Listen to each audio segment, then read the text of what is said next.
Hello students, today we will continue our second unit of heat and thermodynamics. So we will start our next topic of the second unit, that is topic number 2.11, law of increase of entropy. देखिए, law of increase of entropy कहते हैं कि किसी भी isolated system की entropy या तो constant होती है और या फिर वो इंक्रीज़ होती है. That depends upon the type of process कि वो रिवर्सिबल है या इरिवर्सिबल है. ओके, जैसे रिवर्सिबल प्रोसेस के लिए change in entropy will be equals to zero और इरिवर्सिबल के लिए that will be greater than zero. तो इसे ही law of increase of entropy कहा जाता है. ओके, तो आइसोलेटेड सिस्टम है, मान लो हमारे पास कोई जिसमें बहुत सारे पार्टिकल्स हैं. अब आइसोलेटेड सिस्टम जो है वो ना तो एनर्जी गेन करते हैं ना लूज़ कर रहे हैं, तो सिस्टम थर्मल इक्विलिब्रियम में है. और थर्मल इक्विलिब्रियम में हमें पता है जब कोई सिस्टम होता है तो उसकी प्रोबेबिलिटी उस टाइम मैक्सिमम होती है, क्योंकि थर्मल इक्विलिब्रियम में एक ही उसकी स्टेट एग्जिस्ट करती है, तो प्रोबेबिलिटी उस टाइम पे मैक्सिमम हो जाती है, मतलब 1 हो जाती है. तो एज वी नो कि एंट्रोपी इज इक्वल टू के लॉग डब्ल्यू. डब्ल्यू यहाँ पे थर्मोडायनामिक प्रोबेबिलिटी होते हैं, ठीक है, एंड नेचुरल लॉग ले रहे हैं हम डब्ल्यू का, और के होता है यहाँ पे Boltzmann constant and S is the entropy. अब बेटा अगर डब्ल्यू की वैल्यू मैक्सिमम है तो देखिए एस टोटल भी मैक्सिमम हो जाएगा, क्योंकि मैक्सिमम वैल्यू का लॉग लेंगे तो वो भी मैक्सिमम आएगा. तो अगर कोई भी फंक्शन मैक्सिमम या मिनिमम होता है उसका डेरिवेटिव हमेशा ज़ीरो होता है, इसलिए एंट्रोपी में जो चेंज हो जाएगा दैट विल बी ज़ीरो. ठीक है, और अगर मान लीजिए सिस्टम थर्मल इक्विलिब्रियम में नहीं है, तो सिस्टम अगर थर्मल इक्विलिब्रियम में नहीं है तो उस टाइम उसकी एंट्रोपी भी मैक्सिमम नहीं होगी, लेकिन सिस्टम अपनी थर्मल इक्विलिब्रियम को गेन करने की कोशिश करता है. हमेशा हर सिस्टम अपनी थर्मल इक्विलिब्रियम स्टेट को अटेन करने की कोशिश करता है by collision with the particles. ठीक है, तो अब देखो अगर वो ट्राई कर रहा है अपनी प्रोबेबिलिटी को, अपनी जो है उसकी थर्मल इक्विलिब्रियम को गेन करने की, तो दैट मीन्स क्या होगा, उसकी प्रोबेबिलिटी बेटा बढ़ती जाएगी. प्रोबेबिलिटी अगर इंक्रीज़ होती जाएगी तो एंट्रोपी भी इंक्रीज़ होगी. तो हम ये कह सकते हैं कि जब सिस्टम नॉन इक्विलिब्रियम से इक्विलिब्रियम स्टेट में चेंज होता है तो वो प्रोसेस इरिवर्सिबल होती है. हमें पता है कि जब भी ना नॉन इक्विलिब्रियम से इक्विलिब्रियम स्टेट में सिस्टम जाता है, इरिवर्सिबल प्रोसेस है ये, इसको रिवर्स नहीं कर सकते. तो इरिवर्सिबल प्रोसेस की एंट्रोपी ग्रेटर दैन ज़ीरो होती है, तो इसलिए delta S greater than zero हो जाएगा फॉर इरिवर्सिबल प्रोसेस. तो इसका मतलब क्या हुआ कि आइसोलेटेड सिस्टम की एंट्रोपी या तो इंक्रीज़ होती है या फिर कांस्टेंट रहती है, तो delta S will be greater than और equals to zero. Okay, all natural processes जो हैं, मैक्सिमम नेचुरल प्रोसेसेस इरिवर्सिबल हैं, इसलिए एंट्रोपी और डिसऑर्डर जो है वो कॉन्टीन्यूसली इंक्रीज़ होता है, क्योंकि जो डिसऑर्डर है वही एक्चुअली एंट्रोपी है ना. अब है बेटा next topic, that is the examples of increase in entropy. अब हम इसमें दो एग्जांपल करेंगे, एक तो एक्सपेंशन ऑफ गैस, एक डिफ्यूजन ऑफ द गैसेस. तो फर्स्टली हम डिस्कस करें एक्सपेंशन ऑफ अ गैस. मान लीजिए हमारे पास कोई गैस है और हमने एक बॉक्स लिया, उस बॉक्स के ना दो पार्ट कर लिए. देखिए मैं आपको डायग्राम से ये अच्छे से बताती हूँ. जैसे ये एक बॉक्स है, ठीक है, उसमें हमने रिमूवेबल पार्टीशन डाल दिया, मतलब ये पार्टीशन रिमूवेबल है, इसको हम जब चाहें हटा सकते हैं. ठीक है, अब एक हाफ में इक्वल पार्ट में डिवाइड किया मैंने इस बॉक्स को, एक हाफ में इसमें हमने गैस फिल कर दी. ठीक है, अब जैसे इस पार्टीशन को रिमूव करूँगी तो वो गैस फुल वॉल्यूम को ऑक्यूपाई कर लेगी, मतलब पहले तो उसके पास हाफ वॉल्यूम था ऑक्यूपाई करने के लिए, बट अब वो गैस एक्सपैंड हो जाएगी और वो पूरा वॉल्यूम, मतलब पहले से डबल वॉल्यूम में उसमें कवर कर लेगी एरिया. अब देखिए किसी भी सिस्टम की जो एंट्रोपी होती है ना वो थर्मोडायनेमिक प्रोबेबिलिटी के प्रोपोर्शनल होती है. और थर्मोडायनेमिक प्रोबेबिलिटी किस पे डिपेंड करेगी, नंबर ऑफ़ सेल्स में, मतलब पूरे वॉल्यूम को अगर मैं सेल्स में डिवाइड कर दूँ ठीक है, पूरे वॉल्यूम को बहुत सारे छोटे छोटे सेल्स में डिवाइड कर दें तो जितना ज़्यादा वॉल्यूम होगा उतनी ज़्यादा नंबर ऑफ़ सेल्स होंगी। इसका मतलब एंट्रोपी तो डिपेंड कर रही है थर्मोडायनामिक प्रोबेबिलिटी पे, और थर्मोडायनामिक प्रोबेबिलिटी डिपेंड करती है नंबर ऑफ़ सेल्स पे, and number of cells depend करते हैं वॉल्यूम ऑफ द गैस पे।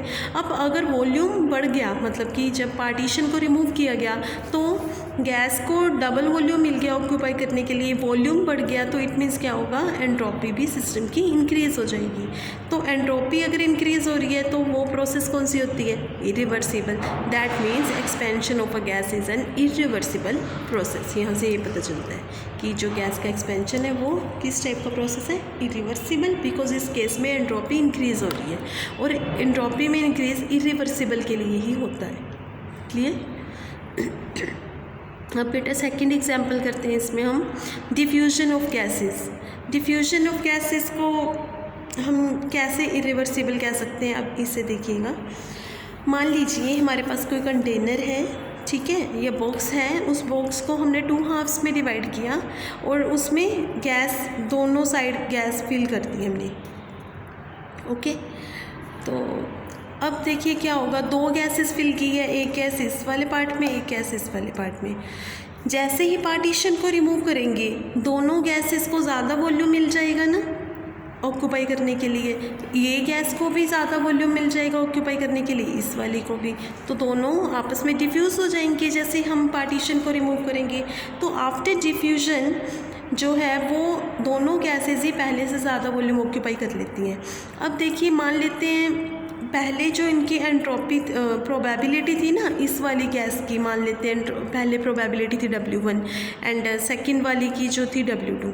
After expansion, after removal of the partition, उन्होंने ज़्यादा वॉल्यूम ऑक्यूपाई किया, ज़्यादा स्पेस मिल गया उनको एक्सपैंड होने के लिए, तो उनका प्रोबेबिलिटी तो ऑब्वियसली चेंज हो गया।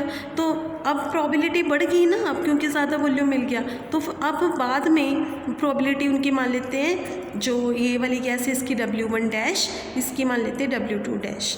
अब देखिए नेट जो थर्मोडायनेमिक प्रोबेबिलिटी होगी सिस्टम की initially before removing the partition, तो प्रोबेबिलिटी हमेशा आपस में मल्टीप्लाई होती है ना, जब भी हम पैरेलल चीज़ों की बात करते हैं, एक साथ जब कोई चीज़ होती है ना, तो प्रोबेबिलिटी उनकी आपस में मल्टीप्लाई होती है। तो इनिशियल प्रोबेबिलिटी हो जाएगी इसकी प्रोबेबिलिटी इंटू इसकी प्रोबेबिलिटी, ठीक है। फाइनल प्रोबेबिलिटी क्या होएगी, फिर से फाइनल वाली वैल्यूज़ का मल्टीप्लाई हो जाएगा W1 dash into W2 dash.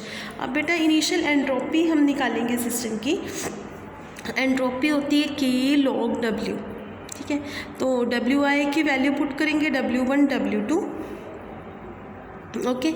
ऐसे ही हम यहाँ पे वैल्यू पुट करेंगे, जो है एंट्रोपी फाइनल जब निकालेंगे तब भी WF की वैल्यू पुट करेंगे W1 dash into W2 dash.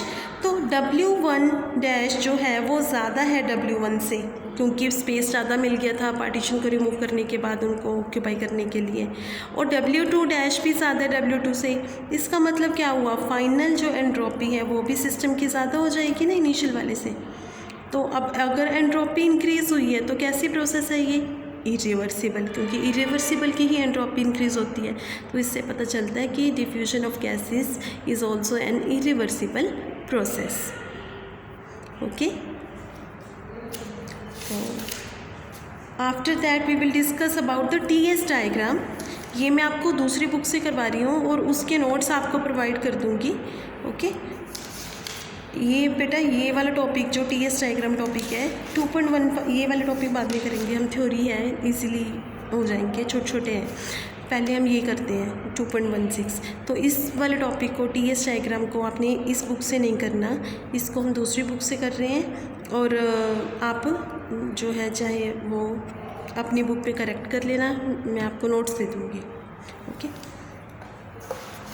तो देखिए बेटा आर्चन से करवा रही हूँ मैं आपको, ये बहुत इजी टॉपिक है, बुक में ऐसे ही कॉम्प्लिकेटेड सब बना रखा है मॉडर्न वाले में।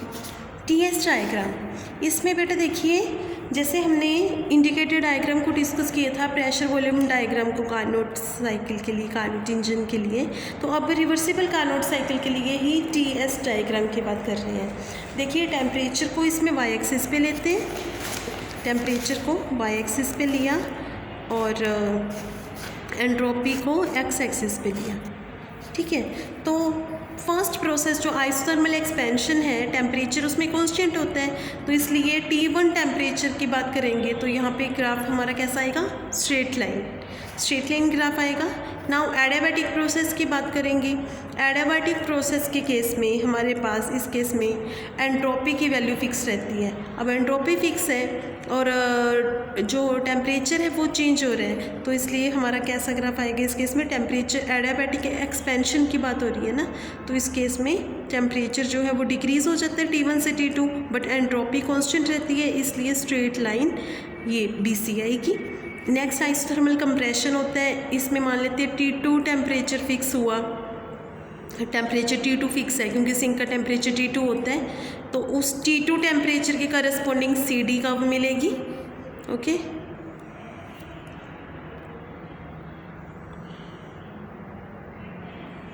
तो आइसोथर्मल कंप्रेशन के लिए CD कब मिलेगी,